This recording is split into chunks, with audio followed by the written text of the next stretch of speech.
Dieu fait dans son amour. Ce que Dieu fait dans son amour.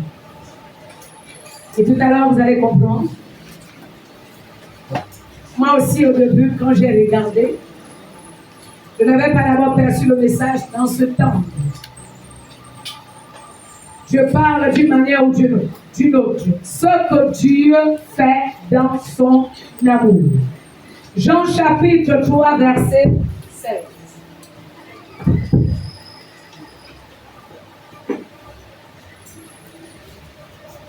Le désir de mon cœur, c'est que la parole soit concise et précise.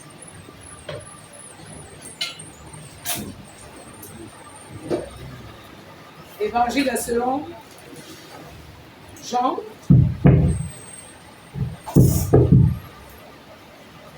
Et nous lisons le verset 16.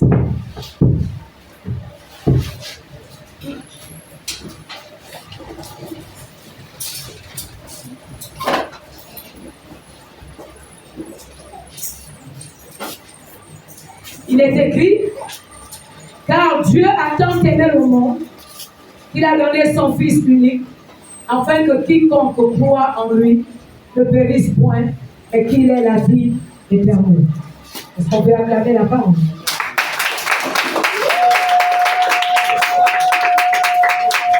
Alléluia. Je le répète encore, on va acclamer la parole.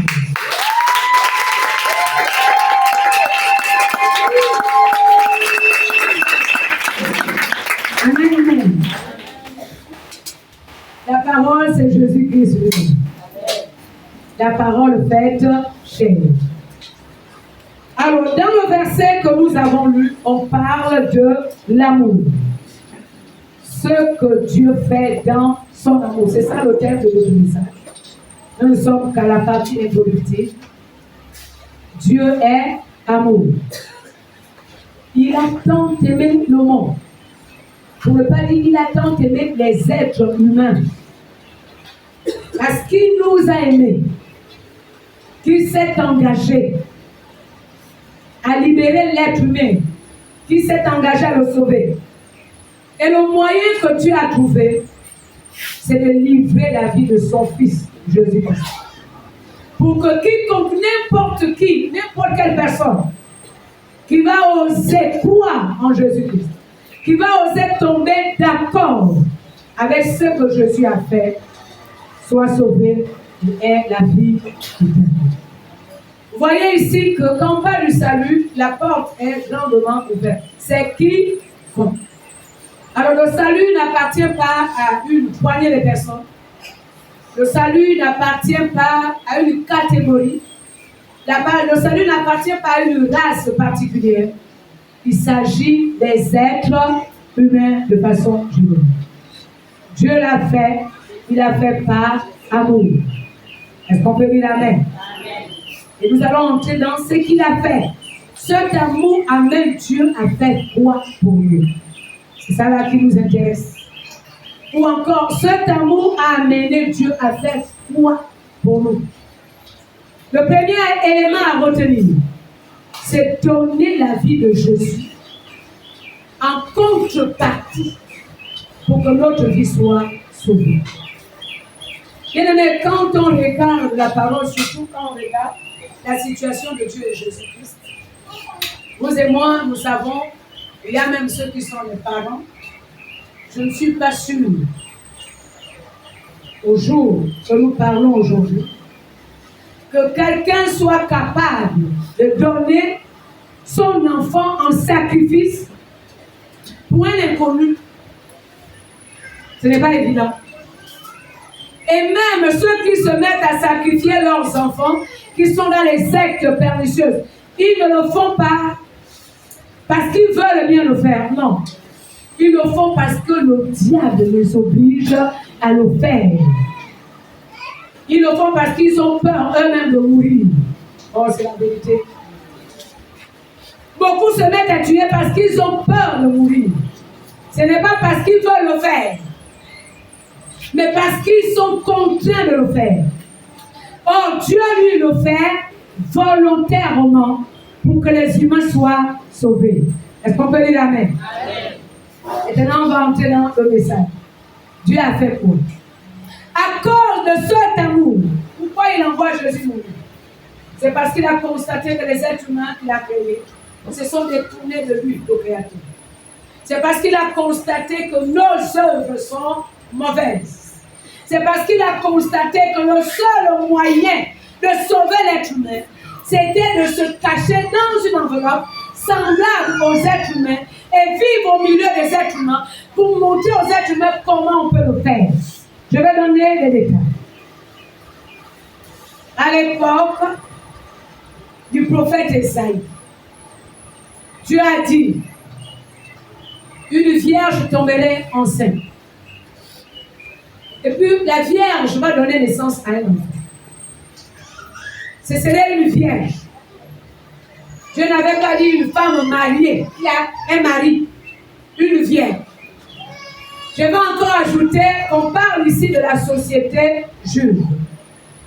Alors dans cette société juive, les relations extra-conjugales étaient strictement interdites. Donc une fille n'était pas censée aller en mariage après avoir connu au minimum au moins 5 ou 6.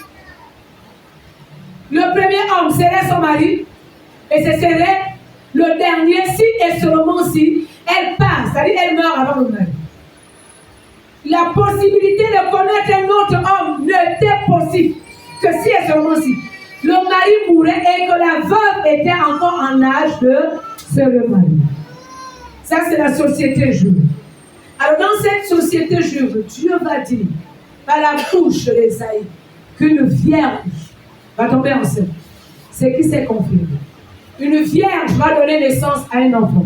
C'est qui s'est confirmé. Mais l'enfant porterait le nom d'Emmanuel. Alléluia. Amen. Emmanuel signifie Dieu est parmi nous. Est-ce qu'on peut dire Amen? Amen. Alors, pourquoi Dieu le fait? Je disais, Dieu a constaté les œuvres de nous les humains. Dieu a constaté ce que nous faisons. Dieu a constaté que l'homme a de la peine à mettre la parole en pratique. Dieu a constaté que l'homme a de la peine à faire comme Dieu le veut. Et le même Dieu a constaté que le problème, ce n'est pas l'homme seulement. Parce que la Bible dit Dieu est le péché, mais il aime. Est-ce qu'on peut acclamer le Seigneur? Il aime ce que nous faisons le mauvais, mais il nous aime tel que nous sommes. Alors maintenant, comment régler le problème du péché? L'Éternel s'est rendu compte que ce qu'il avait dit aux enfants d'Israël, qui a été établi, la notion de sacrifice à faire. Il fallait tuer les animaux, parce que le sang des animaux devait servir pour couvrir le péché. Mais le sang des animaux n'enlevait pas le péché. Même quand on couvre la bêtise qu'on a faite, même si tout le monde n'a pas vu, ta conscience rend témoignage de ce que tu as fait. Ça, on ne peut pas tromper quelqu'un. On peut tromper celui qui n'a pas vu. Mais ta propre conscience rendra témoignage. Et ce qui faisait en sorte que le principe des sacrifices, je ne vais pas entrer dans les détails, je suis en train de demander au Seigneur s'il peut m'autoriser à organiser le séminaire pour qu'on parle un peu du jeu des alliances. Parce qu'on peut expliquer ce qu'on est en train de paraphraser. On peut entrer dans les détails dans la prédication, je n'ai pas le temps matériel pour le faire. Alors donc, Dieu avait constaté que ce qu'on faisait, c'est le geste le plus simple. Je vais le symboliser de cette manière. J'ai ici la chair. Je dépose le téléphone. Je place mon agenda au-dessus. Vous voyez, quelqu'un peut regarder, celui qui n'a pas vu comment j'ai fait, verra seulement l'agenda. N'est-ce pas? Amen. Il ne verra pas le portable qui est en a. Est-ce que tout le monde me suit? L'agenda n'a fait que ouvrir. Est-ce qu'on peut dire Amen? Amen. Est-ce que le fait de poser l'agenda sur le téléphone fait disparaître le téléphone? Non. La réponse est non. Alors voilà ce qui se passait à cette époque. C'est une image encore, je vais prendre. la soupe de tomates s'est versée sur la table. Et puis tu prends la nappe, elle est belle, elle est blanche, elle est propre. Tu déposes sur la table. Je reste rassuré que ta nappe n'enlève pas la tache qui est sur la table. Le sang de bouc venait seulement couvrir. Le sang de bouc n'enlevait pas. Est-ce que c'est clair à ce niveau? Pour cela, Dieu a réfléchi au mécanisme qu'il fallait. Et il a trouvé que la solution, c'était d'envoyer son Fils unique, Jésus-Christ, sur la terre. Déjà, Jésus est arrivé sur la terre. Il a vécu comme un simple homme. La Bible dit qu'il était semblable comme. Mais Jésus n'était pas un homme naturel. Il ne pouvait pas être un homme comme tous les êtres humains. Je vais vous dire pourquoi. Parce que pendant le temps que Jésus marchait sur la terre, Dieu était caché en lui. Et ce n'était pas Jésus-Christ en qualité d'être humain qui faisait les miracles. C'est Dieu qui était caché, le Père qui était caché en lui qui faisait les miracles. Est-ce que quelqu'un me suit à ce niveau? Qu'est-ce que Dieu est capable de faire? On va donner les détails tout à l'heure. Et je veux que tu comprennes. Quel est l'enjeu d'appartenir à Jésus-Christ? Quel est l'enjeu de venir ici à l'église? Vous voyez, les gens viennent à l'église quand ils veulent, comme ils veulent. Ils peuvent manquer les cultes comme ils veulent parce qu'ils ne comprennent pas l'enjeu. Pourquoi nous venons ici à l'église? Beaucoup n'ont jamais su quelle est la signification, quelle est leur importance étant dans la maison de Dieu. Lorsque tu vas comprendre pourquoi tu viens ici, j'avais la certitude que plus personne ne manquerait les cultes. J'avais la certitude que plus personne ne viendrait. Pendant le temps que les autres sont en train de louer, toi tu es en train de regarder ailleurs. Bien aimé, il y a un enjeu. C'est d'être habité par le Dieu vivant. Si ce Dieu descend, il habite en toi. En toi, il est capable de créer. C'est que tu recherches et entre les mains de Dieu. Il ne créera pas s'il est hors de toi.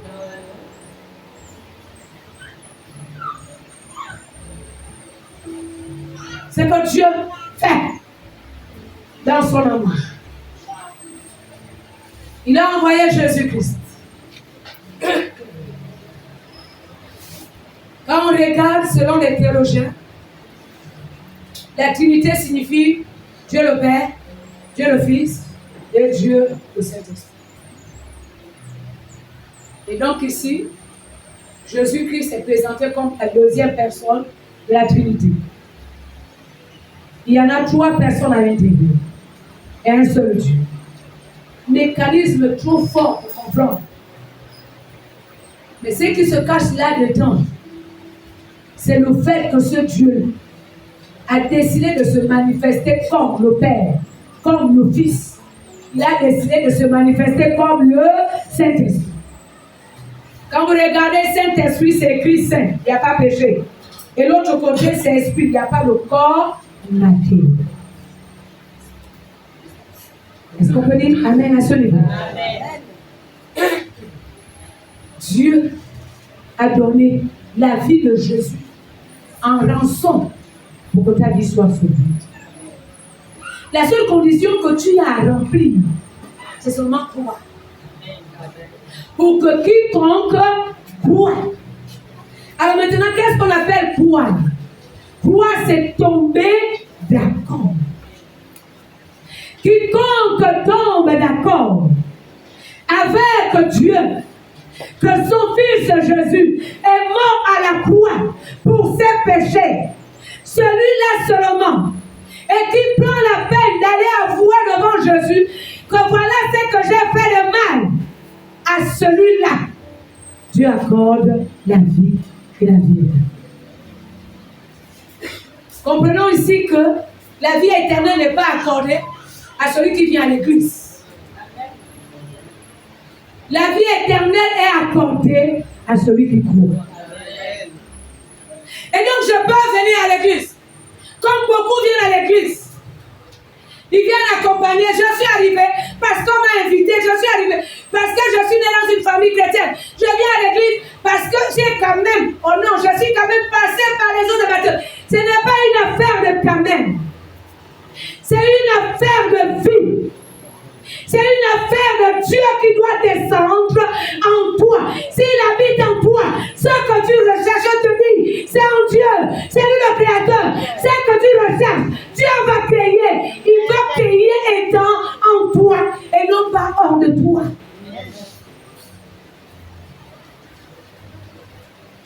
Alléluia. Ce que Dieu fait, c'est qu'il peut choisir qui il veut. Bon, le Dieu dans le témoignage, personne ne vient à Christ si ce n'est le Père qui l'a dit. Donc, personne ne quitte sa maison pour venir à l'église si ce n'est pas Dieu qui a attiré. Maintenant que Dieu t'a attiré, tu es quand même parti de ta maison jusqu'à l'église. Bien aimé, il ne reste qu'une seule condition à remplir. Quoi? Tombez d'accord que pendant le temps que je vis, et le péché que j'ai fait là, si j'ai ouvert ma bouche comme tout à l'heure avec les membres de la sécurité et les ouvriers, et que j'ai demandé pardon, pour demander pardon, il faut d'abord regretter. L'acte que j'ai fait là est mauvais. Je dis, Seigneur, je ne le fais plus. Si j'atteins ce stade à le faire, la parole de Dieu rend témoignage que si nous confessons le péché, Dieu est fidèle et juste. Avant qu'on ne continue la suite, on va expliquer pourquoi Dieu est fidèle et juste. Pourquoi il pardonne. Première raison, il aime le pécheur. Il aime le péché. Deuxième raison, il est le Père. Si réellement on est parents, nous comprendrons Dieu dans sa réaction. Aucun parent va chasser son enfant qui a fait la bêtise, qui revient vers le parent pour dire, là où tu vois la papa, vraiment pardonne-moi, je m'excuse, maman pardonne-moi, je m'excuse, à moins que ça soit celui qui a. Je ne vais pas prononcer le mot, mais vous me comprenez trop bien. Troisième raison, le fait d'avouer devant Dieu ce que tu as fait. Dieu considère que tu lui fais confiance. Les secrets, nous le savons. Nous ne disons pas nos secrets à n'importe qui. On ne peut sortir un secret qu'à la personne à qui nous avons confiance. Et par conséquent, quand tu viens tout déballer devant Dieu, même si tu as tué, dis au Seigneur, moi j'ai tué. Même si tu as appartenu dans la sorcellerie, dis au Seigneur, là où tu vois là, voilà les dégâts que j'ai faits. Je te demande pardon. La parole de Dieu rend témoignage que Dieu, il fait quoi? Il est fidèle et juste pour pardonner. Il ne s'arrête pas là. Deuxième chose à faire est purifier. Il te lave. Il te nettoie. Il nettoie ta conscience. Est-ce qu'on peut dire amen, la Bible? Dieu le fait pour ses enfants. Dieu le fait pour les personnes qui s'approchent de lui. Dieu est le Père, il n'est pas un gourou. Dieu est un Père aimant. Un Père qui est plein d'amour. Dieu a besoin des fils. Dieu a besoin des gens qui nous font confiance. Dieu a besoin des personnes qui, lorsqu'ils entrent dans la prière, ont la certitude que je m'adresse au Père au même niveau que nos enfants dans nos maisons. C'est que nos enfants font dans nos maisons. C'est que quand l'enfant a faim, il va vers la mère, le Père pour dire, je veux manger. L'enfant a la certitude, l'enfant a la conviction, parce qu'il est conscient que c'est le Père. Tu as besoin de cette relation entre toi et lui. Tu as besoin que tu crées un espace dans ton cœur, dans ta conscience, que lui aussi, Dieu, il a une part dans ta vie. D'abord, ta vie vient de lui. Et que c'est lui le maître qui doit commander. C'est lui qui doit te diriger. C'est lui qui doit t'orienter. Est-ce que quelqu'un avec moi ce matin? Et tu verras, dans cette attitude, tout ce que tu demandes, Dieu te le donne. Bien-aimés, parfois nous prenons les versets de la Bible à tort à travers. Tout ce que nous demandons au Père, au nom de Jésus, nous est accordé. C'est dit dans la Bible, n'est-ce pas?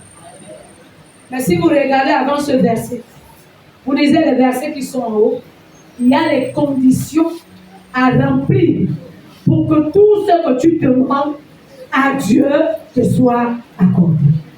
C'est écrit, Dieu le précise bien. D'abord, je vais ajouter un autre élément pour recevoir quelque chose de la part de Dieu. Il faut avoir la foi en Dieu. S'il n'y a pas la foi, tu n'auras rien. Beaucoup de chrétiens viennent à l'église. Les vies sont intactes comme ils sont arrivés à l'église. Ce sont les années qui passent. Mais la vie ne change pas. Ta maison ne change pas.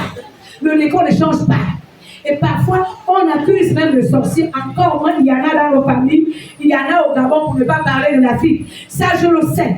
Mais je vais peut-être étonner. Le sorcier n'est pas plus fort que le Dieu que nous prions. Le rosicrucien de formation n'est pas plus fort que le Dieu que nous prions. Maintenant, qu'est-ce qui fait en sorte que le sorcier réussisse? Quand même. Je dis bien quand même à tout. C'est toi? Oui, vérité. C'est toi. Vérité. Il y a même ceux qui viennent à l'église. Mais nous croyons en notre tradition. Dans notre tribu, on ne mange pas. Dans notre famille, on a dit. Le grand-père avait dit. L'oncle avait dit à mon sujet. Et donc tout ce que Dieu dit ici n'entre même pas au-delà de toi. Tu as même de la peine à pratiquer ce que Dieu t'a dit au sujet de ta propre vie. Mais tu crois ce qu'on a dit. Et le plus souvent, on croit ce qui est mal. Dans notre famille, on ne réussit pas. Dans notre famille, ça a été dit qu'on ne se marie pas. Ça a été dit. Dieu a dit quoi? Quiconque croit. Si et seulement si tu crois, Dieu descendra pour apporter la solution. Alléluia. Maintenant, puisque Dieu, il est amour, comment il nous traite? Tout à l'heure, j'ai demandé aux membres de la sécurité, et c'est une obligation si ce n'est pas bien fait. La prochaine étape, ce serait plus serré. Chacun doit faire ce pourquoi Dieu l'a envoyé dans cette église, et on doit le faire correctement. Je vais vous dire pourquoi. C'est Dieu là qui bénit. S'il n'est pas d'accord avec toi, est-ce qu'il va te bénir? Nous ne venons pas ici pour venir chômer. On ne vient pas à l'église faire le nom. Nous étions nombreux dans l'église. Ce n'est pas ça là qui intéresse. Nous sommes nombreux. Mais le nombreux là des personnes bénies. Est-ce que quelqu'un peut me dire amen bien? Nous sommes nombreux. Maintenant, chacun, le nombreux là, chacun est épanoui. Voilà ce que Dieu recherche. On était nombreux à l'église, mais chacun a une vie équilibrée. Voilà ce que Dieu recherche. Arrêtons de causer du tort à Dieu qui souffre. Parce que lorsqu'on est enfant de Dieu, pendant le temps que nous souffrons, Dieu aussi souffre. Vous voulez savoir pourquoi? Par amour. Il nous aide. Qui est le parent ici qui voit son enfant malade? Pendant le temps que l'enfant tord de douleur, qui est le parent lui-même qui ne tord pas de douleur? Est-ce qu'il y en a un seul? Lève un peu la main. Vous voyez que pendant le temps que nous souffrons, nous causons du tort à Dieu. Dieu, il pardonne. Dis amen, bien. Est-ce que quelqu'un a connu la vie de péché? Je t'apporte la bonne nouvelle. Si tu te réponds sincèrement, si tu regrettes les actes que tu as posés, si tu les abandonnes, malgré le fait que c'est mauvais, tu regrettes, tu avoues et tu les abandonnes. Dieu te pardonne. Est-ce qu'on peut dire amen bien? Dieu. Il y en a encore, bien-aimés. On vient à l'église. Tu t'es repenti. Dieu t'a pardonné. Mais dans ta tête, tu vis la culpabilité. Le diable, à chaque fois, descend pour te dire, tu vois, tes problèmes là, c'est seulement parce que, non, on va changer les choses ce matin, dis Amen, bien. Amen. C'est parce que tes grands-parents servaient le diable, c'est parce qu'il y a les cultes païens auxquels tu as été associé quand tu étais enfant, même celui qui a été consacré, on le sait, le diable réclame, le diable poursuit, on le sait, nous connaissons toutes ces choses, nous le savons. Maintenant, il y a quelque chose que je vais te dire. La poursuite du diable n'est possible que si et seulement si il y a quelque chose du diable en toi. Sinon, la nature spirituelle de Jésus-Christ est différente de la nature spirituelle du diable. Et si Jésus est totalement en toi, ta pensée est habitée par Jésus, ton esprit est habité par Jésus, Jésus ne peut pas attirer le diable vers toi. Il n'aura rien à gagner. Il ne peut rien. Est-ce que quelqu'un peut me dire Amen, bien? Si le diable vient encore réclamer, c'est qu'il y a une porte, c'est qu'il y a quelque chose qui appartient au diable, mais c'est en toi. C'est en toi. Ça peut être le mensonge. La Bible dit le diable est le père du mensonge. Si le mensonge en toi, c'est ça là qui attire le diable vers toi. Oh, ça peut être les mauvaises pensées. Si les mauvaises pensées sont en toi, c'est ça là qui attire le diable. D'abord, c'est ça là qui attire les problèmes. Observe tous ceux-là qui disent qu'ils ont le problème. Observez seulement les pensées de vos cœurs. Chaque jour, si ce à quoi tu penses est plus négatif, et cela chaque jour, ne cherche pas pourquoi ta vie est compliquée, et cela chaque jour, c'est en toi. Ce que tu as pensé, aimer les ondes, et le diable se déplace sous la base des ondes. C'est que tu as dégagé comme onde négative ne fait qu'attirer tout ce qui est négatif vers toi. Sinon, Jésus-Christ en toi, c'est l'espérance de la gloire, c'est l'espérance de la paix, c'est l'espérance de la joie, c'est l'espérance de la guérison. Il ne peut pas être en toi, il ne peut pas produire la guérison.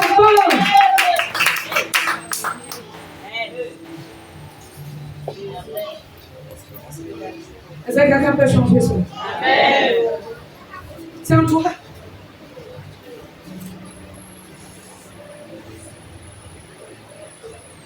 Permettez que je vous donne des témoignages. Je pars de chez moi pour la primature. Au niveau du clando, si j'ai bonne mémoire, une pensée me traverse l'esprit.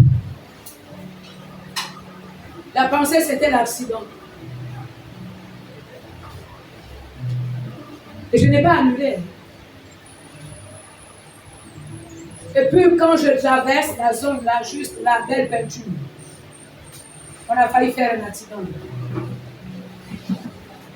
Le taxi dans lequel j'étais voit un camion qui transporte la boisson, qui se déchaîne du trottoir pour venir sur la route. Et lui, il s'arrête. Moi, derrière, je prends la peine de lui dire, recule. Mais il veut montrer à l'autre chauffeur qu'il est fort. Il ne recule.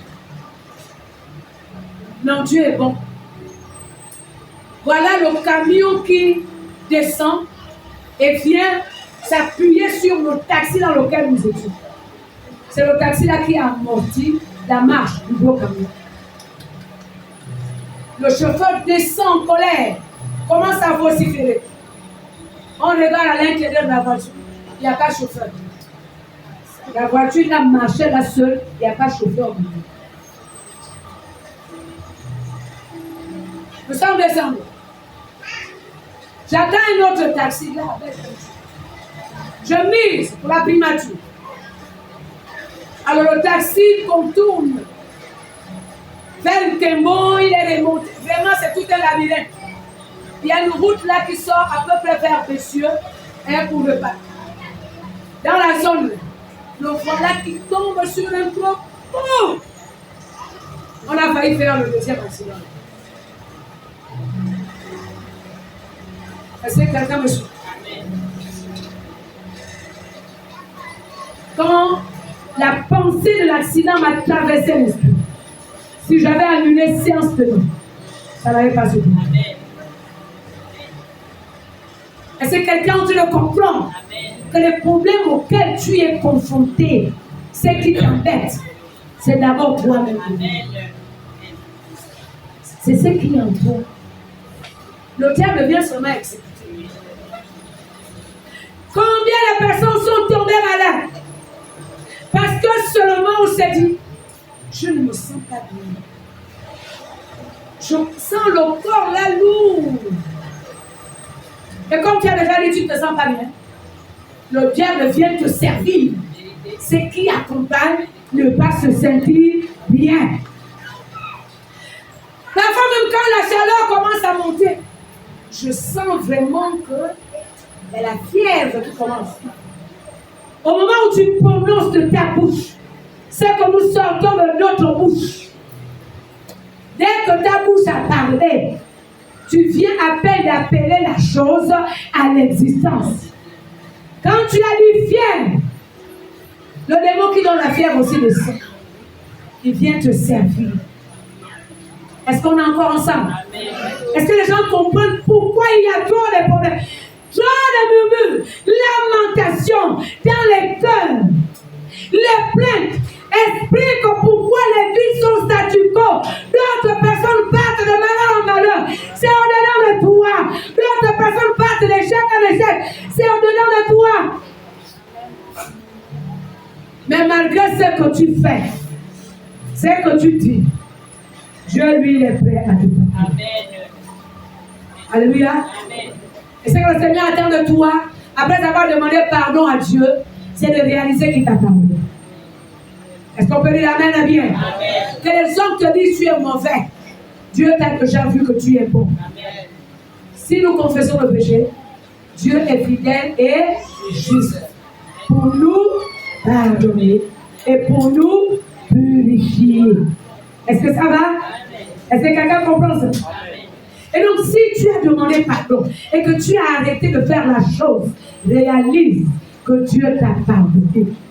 Dieu t'a justifié. Il n'y a donc plus de condamnation. Est-ce que quelqu'un peut sortir de la culpabilité? Beaucoup souffrent dans l'église parce qu'on vit de remords en remords.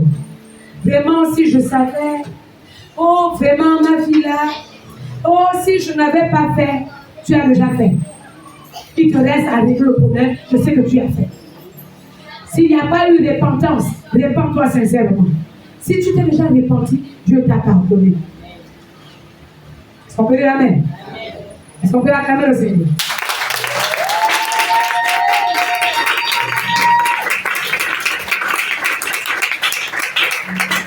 Alléluia. Est-ce que quelqu'un est conscient que Dieu pardonne? Est-ce que quelqu'un est conscient que dans son amour, Dieu t'aime tel que tu es? Est-ce que quelqu'un peut réaliser que dans l'amour, Dieu veut ton bien?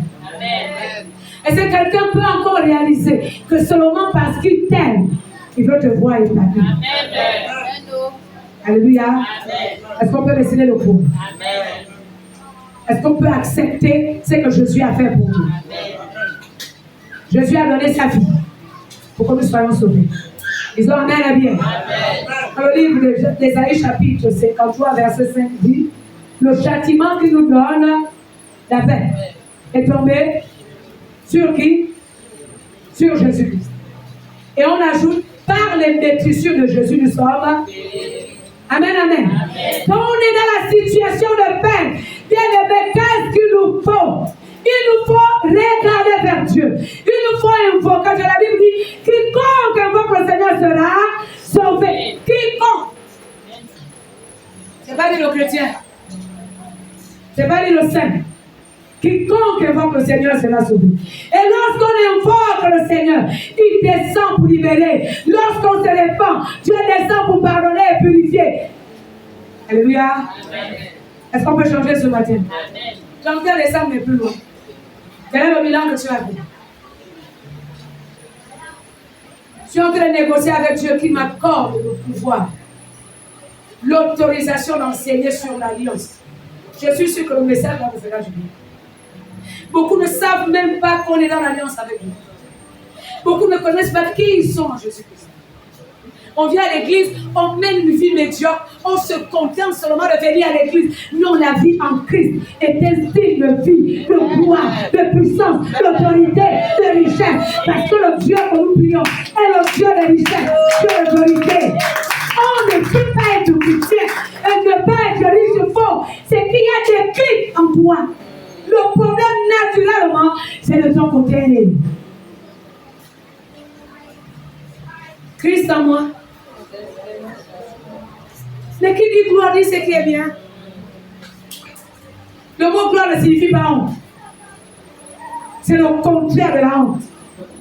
Quand on est dans la gloire, les gens sont obligés de t'acclamer. Vous avez déjà entendu quelqu'un lorsqu'il a reçu le diplôme?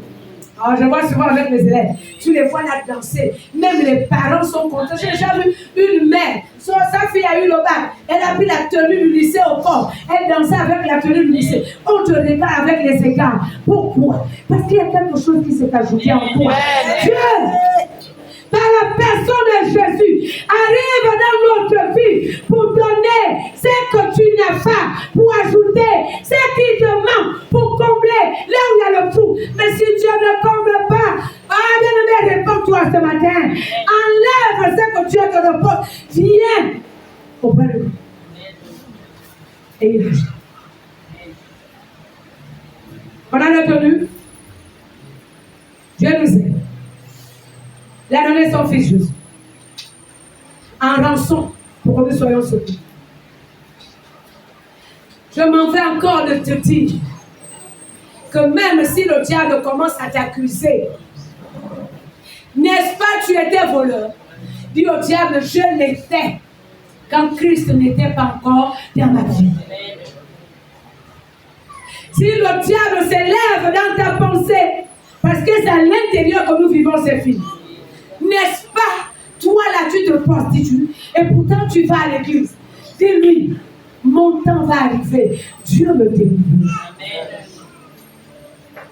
Est-ce que quelqu'un suit? Mais si le diable vient encore te dire, non, tu vois, la situation là, c'est à cause des mauvaises œuvres que tu as faites quand tu étais dans le monde. Et nous, les hommes de Dieu, on est là pour encourager Satan à agresser, à accabler les chrétiens. Non, tu vois, les péchés quand tu avais fait, il faut qu'on fasse la cure d'âme, il faut qu'on fasse la délivrance, il faut qu'on fasse tout ce que vous connaissez. On est là pour amplifier.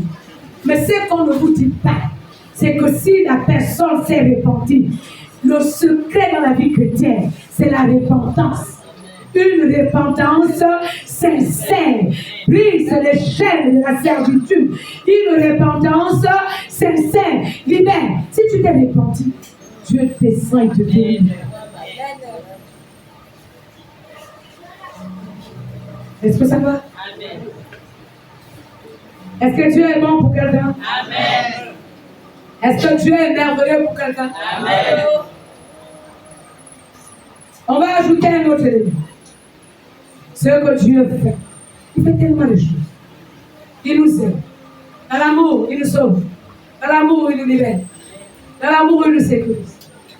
Dans l'amour, il nous exauce. On va ajouter un deuxième élément. Il régénère.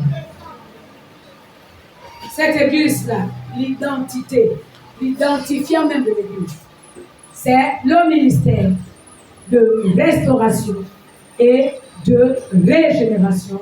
Après, on met église sauvée. C'est pour cela qu'on a vu dans cette église les cas où le corps est détruit, Dieu redonne la santé. Amen. C'est l'onction de régénération qui donne. La vie foutue, où tout le monde se moquait de toi, tout le monde pensait qu'il n'y aurait plus rien dans ta vie. Alors quand Dieu descend, il retombe. Amen. Est-ce qu'on se comprend? Amen. C'est l'onction que Dieu a posée dans l'église. Dans la même église, là, pendant le temps que les autres reçoivent, il y a les gens qui sèchent. Et on va expliquer pourquoi. On ne peut pas sécher là où il y a l'onction. La Bible dit, l'onction brise les jours. Alors, ce qu'on appelle joug chez les Israélites à l'époque, c'était un bois qu'on mettait au cou. C'était scellé. Quand on dit l'onction brise le joug, ça signifie la puissance de Dieu vient casser dans ta vie ce qui t'attend. Alléluia. Amen. Maintenant, si l'onction est là pour briser les jougs, la pauvreté est un joug. L'échec, c'est un joug. Le célibat, c'est un joug. Le chômage, c'est un joug. Si l'onction est là et que le joug n'est pas brisé, de toi à moi, est-ce que là on peut faire le commentaire? Non, c'est toi qui as un problème. Si la même onction peut amener le mariage dans la vie de l'autre, tu es célibataire, il n'y a pas là. Si cette onction qui a dans le travail à l'autre ne te donne pas le travail, toi tu es dans le chômage chronique, c'est qu'il y a problème à ton niveau. Laissons un peu le diable à côté, laissons un peu les parents à côté, laissons un peu l'héritage des parents à côté. Comment toi-même tu marches avec Dieu?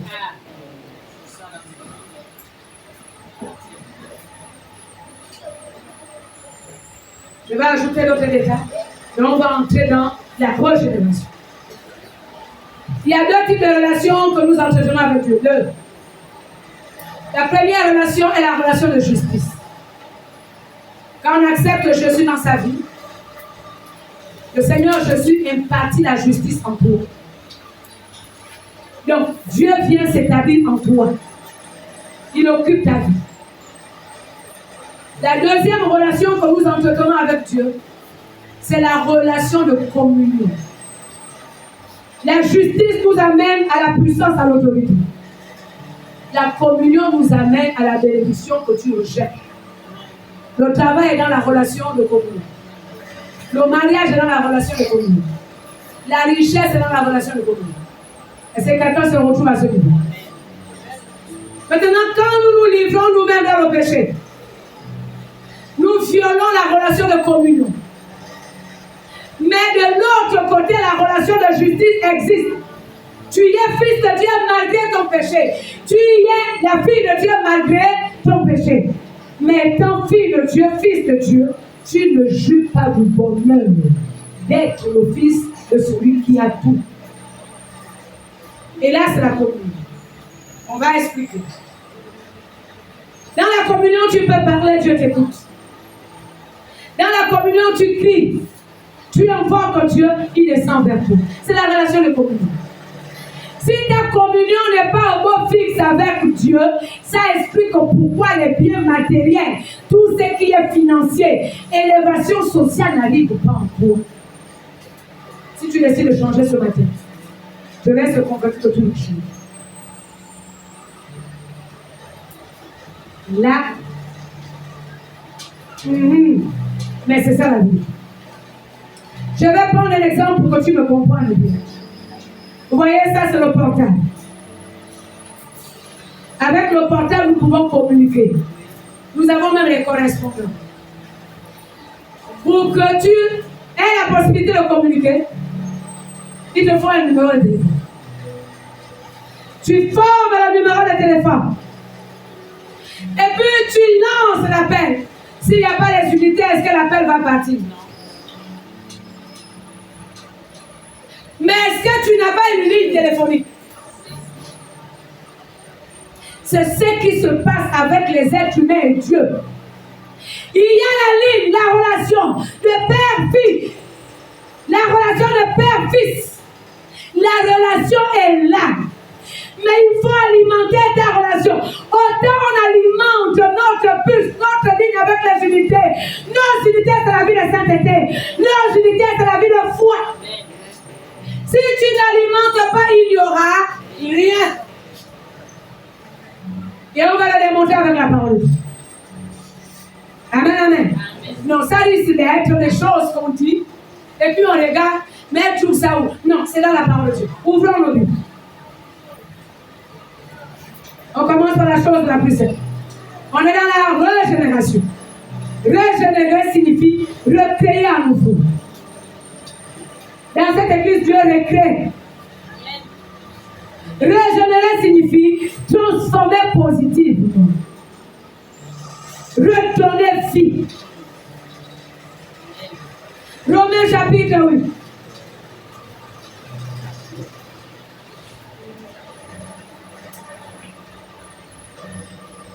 Et nous lisons le verset 11.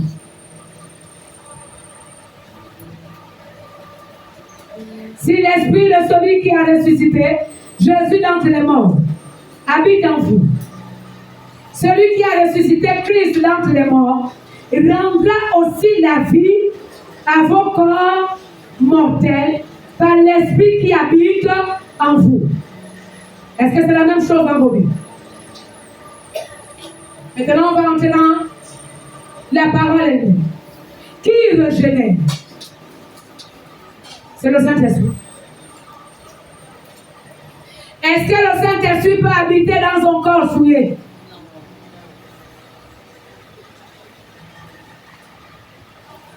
Et si l'Esprit de Dieu est saint, et que toi tu vives dans l'impureté, à quel moment le Saint-Esprit viendra régénérer ce que tu rejettes?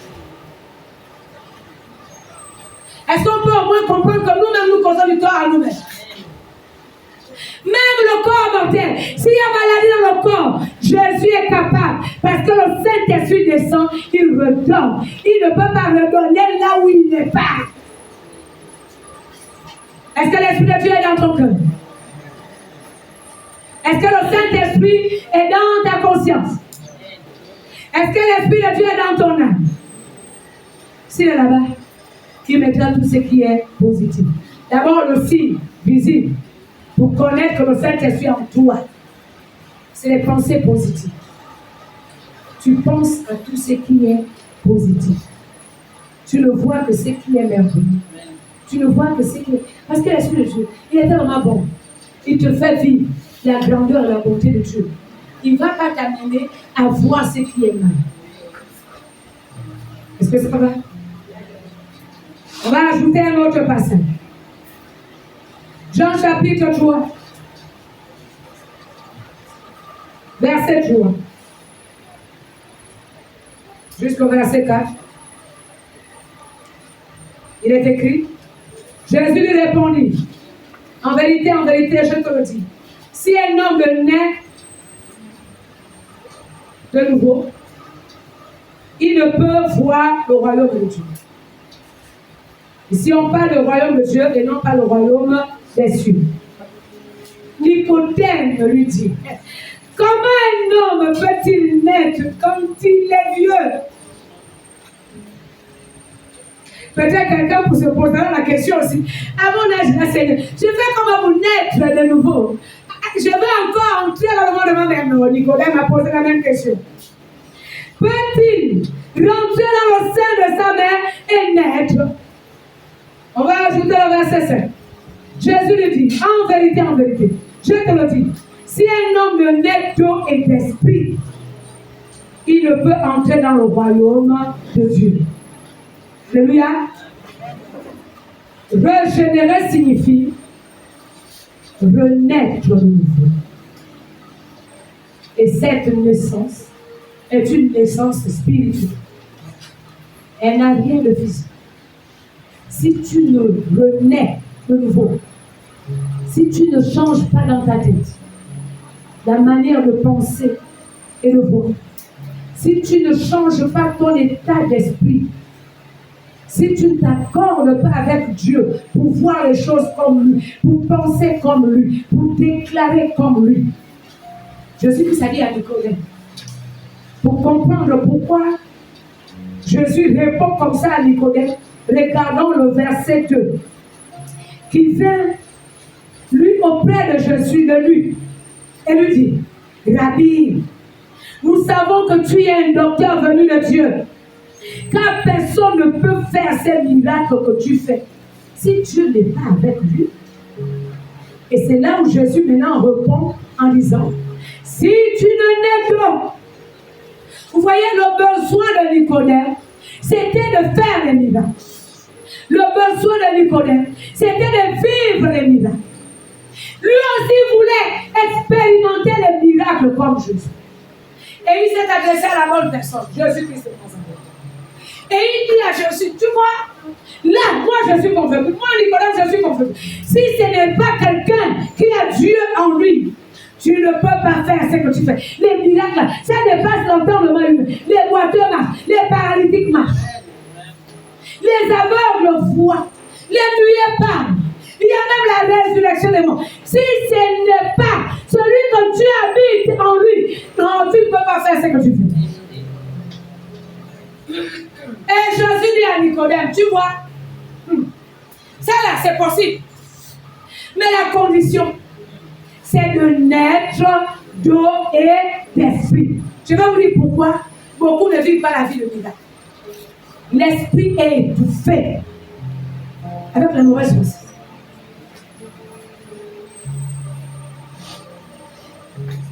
À côté des mauvaises pensées, tu ajoutes les murmures, tu ajoutes les plaintes, tu ajoutes les lamentations. Tout est dans ton esprit. Quand tu vas dire au nom de Jésus, démon sort, le démon se retourne, il regarde, il voit les lamentations. Tu n'as même pas le pouvoir de le chasser, tu n'as pas la force, tu n'as pas la puissance. Oh, sors au nom de Jésus. Le démon se retourne pour regarder celui qui a prononcé le nom de Jésus. Il voit là les plaintes. Lui-même, il se plaint. Toi aussi, tu te plains. Quelle est la différence entre vous deux? Dans ton cœur, tu médites le mal. Le diable aussi médite le mal.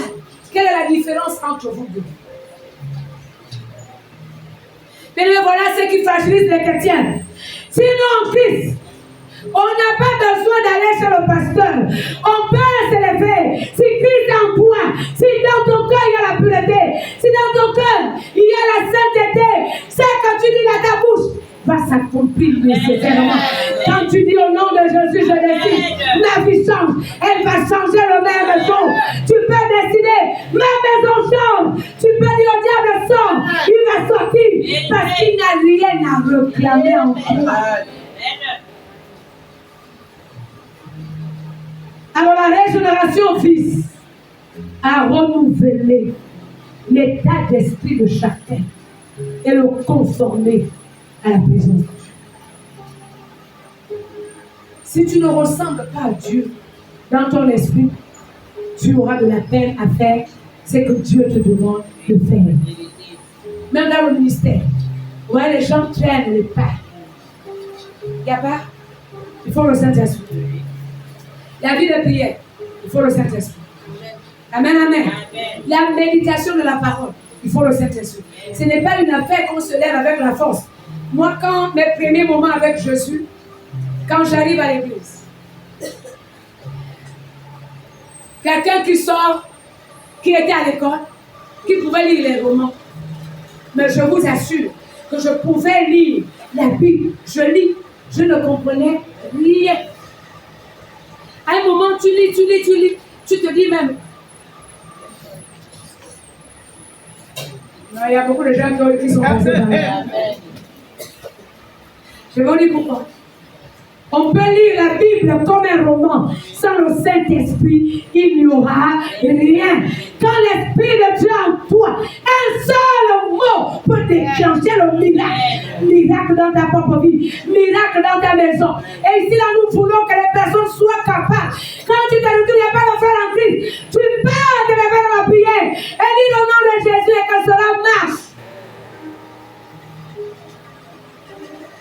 Comme il y a même beaucoup savent qu'il est plus. Non, il faut que le pasteur prie pour moi. C'est le même esprit qui est dans l'esprit du pasteur qui est dans ton esprit. La différence entre vous deux, c'est que un a les enseignements, l'autre a besoin de recevoir. Est-ce que vous m'écoutez? La deuxième différence, c'est que dans le pasteur, il y a le manteau. Ça, Dieu a déposé. Et en toi, tu as besoin de quelque chose pour que le manteau soit en toi. Est-ce qu'on se comprend? La troisième différence, c'est que lui, le pasteur, s'il est vrai avec Dieu, il y a l'onction.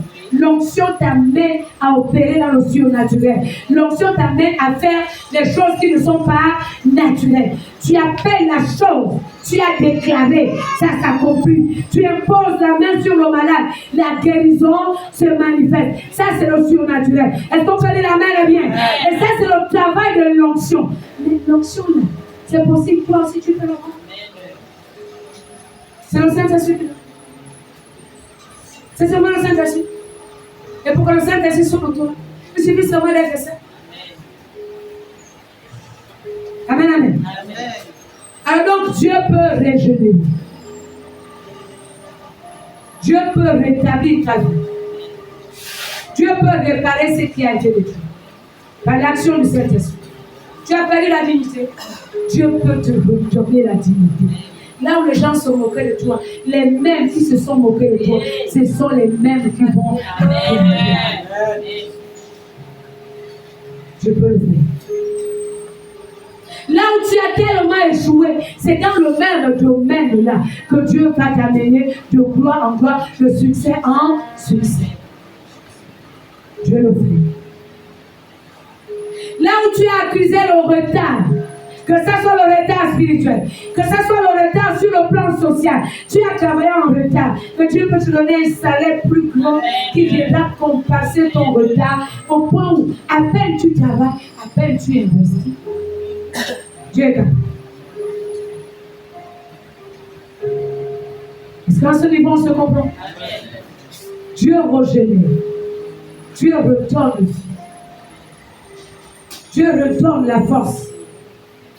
Est-ce que tu as perdu l'autorité?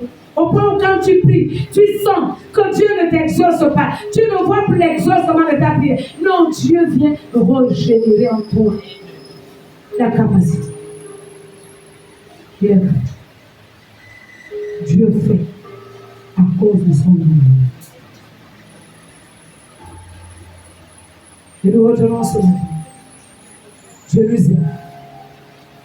Dans son amour, il pardonne. Il est. Dans son amour, il est. Nous retenons aussi que ce que tu as perdu, Dieu va venir recréer. Régénérer signifie créer en nouveau. Il va créer la dignité. Il va créer la force. Il va créer le bien-être. Il va créer à nouveau l'espérance. Et tu connaîtras les temps que tu as vécu.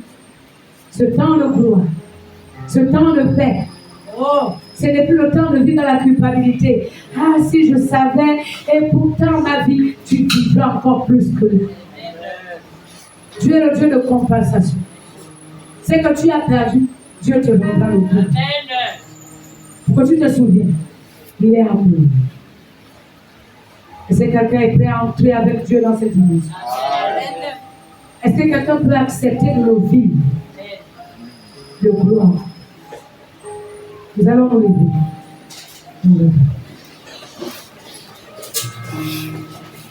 On va dire de gloire en gloire. Que Dieu régénère tout ce que nous avons fait.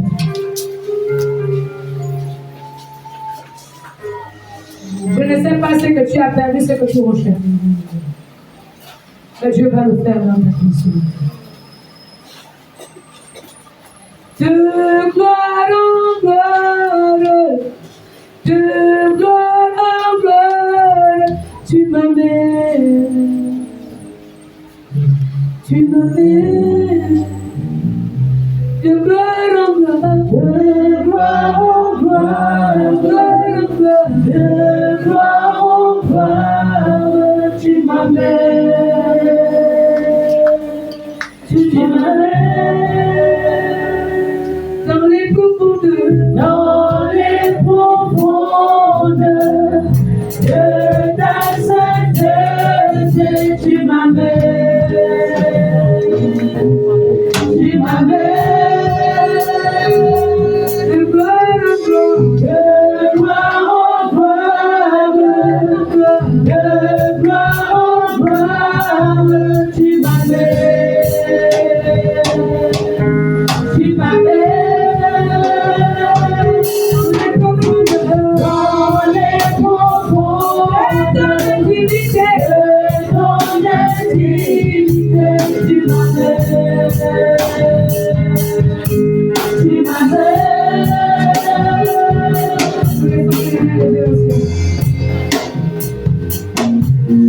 Tu vas commencer à prier toi-même. Tu vas demander à Dieu de régénérer. Tu connais ce que tu recherches, ce que tu veux. Que Dieu régénère. Si c'est la paix, dis au Seigneur, régénère la paix, la joie, l'espérance et les renouvellements.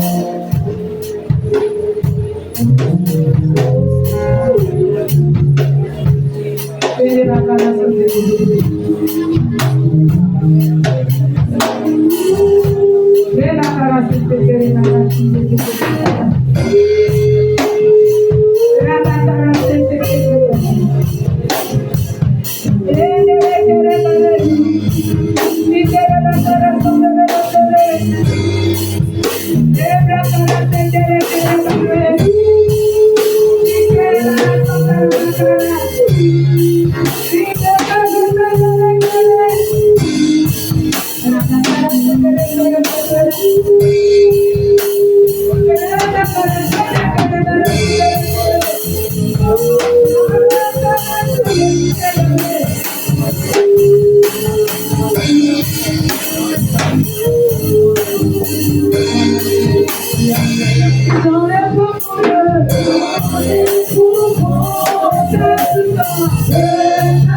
l'inviter.